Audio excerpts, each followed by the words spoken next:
बिस्मिल्लाहिर्रहमानिर्रहीम। व्यूअर्स, जब आप एक ट्रेडिंग बिजनेस चला रहे हैं जिसमें आपको मर्चेंडाइज खरीदनी है और जिसमें आपको मर्चेंडाइज सेल करनी है, तो उसमें आपके लिए इन्वेंट्री के अकाउंट्स इंतहाई इंपॉर्टेंट होते हैं, इंतहाई अहमियत के हामिल होते हैं। और इस चैप्टर में व्यूअर्स हमारा मेनली फोकस रहेगा कि हम अपने इन्वेंट्री अकाउंट्स को किस तरह से मेंटेन करते हैं, हम अपने इन्वेंट्री आइटम्स को किस तरह से सेट करते हैं, और फिर उसके बाद हम देखेंगे व्यूअर्स कि हम इन्वेंट्री को परचेज और सेल किस तरह से कर सकते हैं। तो व्यूअर्स, सबसे पहले हम अपनी इन्वेंट्री आइटम को सेलेक्ट करने के लिए या सेट करने के लिए अपने टैली के मेन गेटवे से मास्टर्स के ऑप्शन में से, मास्टर्स की कैटेगरी में से इन्वेंट्री इंफॉर्मेशन को सिलेक्ट करते हैं। व्यूअर्स, यहाँ पर आपके पास दो ऑप्शन हैं, स्टॉक ग्रुप्स और स्टॉक आइटम्स, और तीसरा ऑप्शन आपके पास यूनिट्स ऑफ मेजर्स। व्यूअर्स, ये तीनों ऑप्शन जो है पहले हमें सेट करना होंगे, उसके बाद ही हम इन्वेंट्री को मेंटेन करने के काबिल होंगे। सबसे पहले व्यूअर्स मैं बात करता हूँ यूनिट्स ऑफ मेजर्स की। आप जिन चीज़ों का लेन देन करते हैं, आप जिस चीज़ का बिजनेस करते हैं, उसका यूनिट ऑफ मेजर क्या है, यानी आप उसे नापते तोलते कैसे हैं। फॉर एग्जांपल, अगर आप पेट्रोल का बिजनेस करते हैं तो डेफिनेटली आपका यूनिट ऑफ मेजर होगा लीटर्स। अगर आप फॉर एग्जांपल वीट का या गंदम का बिजनेस करते हैं तो आपका मेजर होगा मंड्स या केजीस। लेकिन अगर आप मोबाइल्स का बिजनेस कर रहे हैं तो डेफिनेटली आपका यूनिट ऑफ मेजर होगा पीसीस, यानी एक एक इंडिविजुअल मोबाइल को आप काउंट करते हैं। तो हम सबसे पहले यूनिट्स ऑफ मेजर्स को इसमें जो है वो सेट करते हैं कि हम यूनिट्स ऑफ मेजर्स किस तरह से सेट करते हैं। जब मैंने यूनिट्स ऑफ मेजर को क्लिक किया तो व्यूअर्स हमारे पास यूनिट्स के ऑप्शन आ गए, और उसमें हमारे पास सबसे पहला ऑप्शन क्रिएट का है। बेसिकली हमें सबसे पहले इसमें सिंबल इंसर्ट करना होगा कि हम अपने यूनिट ऑफ मेजर के लिए सिंबल क्या यूज़ करते हैं। मिसाल के तौर पे जो सिंबल यूज़ होते हैं व्यूअर्स, वो केजीज, मॉन्स, लीटर्स हो सकते हैं, लेकिन हमारा चूँकि सिंबल पीसीस में है, इसलिए मैं इसका शॉर्ट जो है वो PCS यानी पीसीस जो इसका सिंबल होगा, और व्यूअर्स इसका जो फॉर्मल नेम है वो मैं यहाँ पे पूरा नाम इसका जो है वो इंसर्ट कर देता हूँ मैं। और नंबर ऑफ डेसिमल प्लेसेस को मैं ब्लैंक छोड़ दूंगा, क्योंकि डेफिनेटली जब भी आप मोबाइल्स परचेज करेंगे तो आप डेसिमल प्लेसेस में यानी पॉइंट्स में आप कोई चीज़ परचेज नहीं कर सकते। लेकिन अगर आप कोई इस तरह की इन्वेंट्री परचेज करते हैं जो कि आप डेसिमल्स में ले सकते हैं यानी पॉइंट्स में, मिसाल के तौर पे आप अगर फॉर एग्जांपल वेट का बिजनेस करते हैं और आपने 4.5 मन वेट परचेज की है, तो अब आपको 4.5 मॉन्ट्स लिखने हैं, तो आपको उसमें डेसिमल प्लेसेस का भी हिसाब किताब रखना पड़ेगा। इसलिए मैं इसे 0 छोड़ देता हूँ, क्योंकि मोबाइल्स के बिजनेस में डेसिमल प्लेसेस का तस्वुर नहीं है इन्वेंट्री के पॉइंट ऑफ व्यू से, और व्यूअर्स मैं इसे एक्सेप्ट कर लेता हूँ। मेरा एक यूनिट ऑफ मेजर जो मुझे दरकार था वो मैंने सेट कर लिया है व्यूअर्स।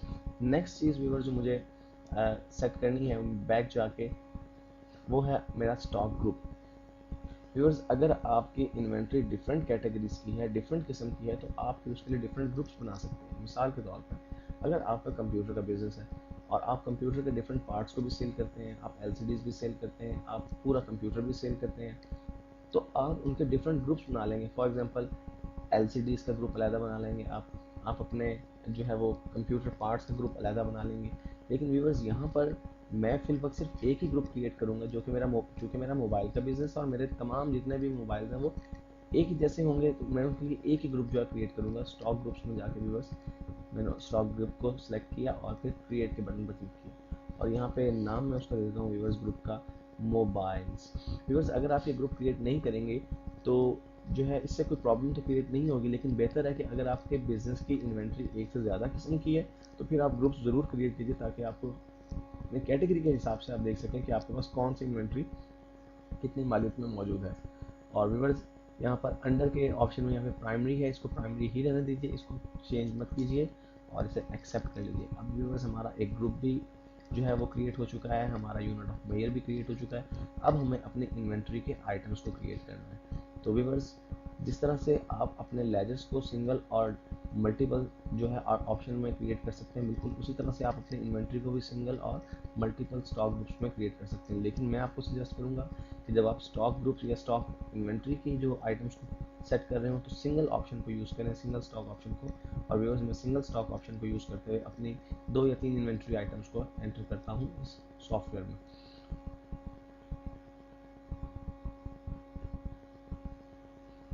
स्टॉक आइटम को व्यूअर्स मैं सिलेक्ट करता हूँ और सिंगल स्टॉक आइटम में से मैं क्रिएट को सिलेक्ट करता हूँ। व्यूअर्स, यहाँ पे चंद हमें बहुत ही इंपॉर्टेंट एलिमेंट को डिसाइड करना है, जो कि आगे चल के हमारे बिजनेस को या हमारी फाइनेंशियल रिपोर्टिंग को एक खास शक्ल देंगे। तो व्यूअर्स, सबसे पहले हमें अपने आइटम का या अपने प्रोडक्ट का नाम इंसर्ट करना है। तो मैं यहाँ पे नोकिया C3 जो है वो मेरी पहली प्रोडक्ट का नाम है, एलिस को मैं ब्लैंक छोड़ देता हूँ। डिस्क्रिप्शन में व्यूअर्स अगर आपको डिस्क्रिप्शन देना चाहते हैं जो कि इनवाइस पे उस वक्त नज़र आएगी जब इनवाइस प्रिंट की जाएगी, या आपके कंप्यूटर में इनवाइस में नज़र आएगी, तो आप डिस्क्रिप्शन दे सकते हैं। अगर आपसे नहीं डिस्क्रिप्शन देना चाहते तो आप इसे ब्लैंक भी छोड़ सकते हैं। और व्यूअर्स उसके बाद है set modified default ledger for invoicing. यहाँ पे फिल वर्क ऑप्शन नो है, लेकिन आपको इसे यस करना है। दोबारा सुन लीजिए, set modified default ledgers for invoicing को आपको यस करना है, और जब आप इसे यस करके एंटर प्रेस करेंगे तो बेसिकली आपको यहाँ पर दो चीज़ें डिसाइड करनी है। एक ये कि जब आप ये इन्वेंट्री आइटम परचेज करते हैं, खरीदते हैं, तो आपका कौन सा अकाउंट इफेक्ट होना चाहिए, जब आप इसे सेल करते हैं तो आपका कौन सा अकाउंट इफेक्ट होना चाहिए। तो व्यूअर्स हम अपनी पिछली वीडियोज़ में जैसा कि आपने देखा कि अपने परचेज और सेल्स के अकाउंट जो है वो क्रिएट कर चुके हैं, और यहाँ पे बेसिकली हमें उन दोनों लेजर्स का ही हवाला देना है। व्यूअर्स पहला ऑप्शन जो है default accounting allocation for sales invoice. जब आप मर्चेंडाइज को सेल करेंगे तो यानी इन्वेंट्री को सेल करेंगे तो सेल्स इनवाइस के अंदर जो अकाउंट इफेक्ट होगा हमें यहाँ से वो अकाउंट चूज़ करना है। मैं यहाँ पे सेल्स लिखता हूँ, और व्यूअर्स जो ही मैंने सेल्स लिखा फौरी तौर पर जो मेरे पास इनकम के या सेल्स के अकाउंट था वो यहाँ पर आ गए। और व्यूअर्स ये परसेंटेज के अंदर 100% ही रहने देना है इसे हमने। दूसरा ऑप्शन जो हमारे पास व्यूअर्स वो है कि जब हम मर्चेंडाइज को परचेज करते हैं तो फिर कौन सा अकाउंट इफेक्ट होना चाहिए। डेफिनेटली व्यूअर्स फिर परचेजेस का अकाउंट इफेक्ट होना चाहिए। तो मैं परचेजेस को जब टाइप करने के लिए PUR लिखता हूँ तो बाय डिफ़ॉल्ट जो मेरा परचेज अकाउंट है वो ऑटोमेटिकली यहाँ पर आ जाता है। मैं इसे एंटर करता हूँ। व्यूअर्स मैंने अपने जो बेसिक इन्फॉर्मेशन थी वो एंटर कर दी है। उसके बाद अंडर के ऑप्शन में व्यूअर्स बेसिकली हमारे पास ये ग्रुप, वो ग्रुप जो हमने क्रिएट किया था उसमें मोबाइल्स का ग्रुप नज़र आ रहा है आपको। व्यूअर्स अगर आपकी एक से ज़्यादा टाइप की इन्वेंट्री है तो डेफिनेटली आपको ज़्यादा ग्रुप्स क्रिएट करना होंगे। मैं इसे मोबाइल्स कर देता हूँ। और फिर व्यूअर्स यूनिट्स ऑफ मईयर्स के अंदर देखिए हमने चूंकि यूनिट्स पीसीस जो है वो डिसाइड किए थे, तो मैं पीसीस को सिलेक्ट कर लेता हूँ। ऑल्टरनेट यूनिट्स को मैं ब्लैंक छोड़ देता हूँ, कोई ऑल्टरनेट यूनिट नहीं है इसके अंदर। Set standard rates. व्यूअर्स अगर आप चाहते हैं कि आप अपने इस प्रोडक्ट का एक स्टैंडर्ड रेट सेट कर दें जिस पर आप इसे परचेज या सेल करते हैं तो आप तो सेट कर सकते हैं।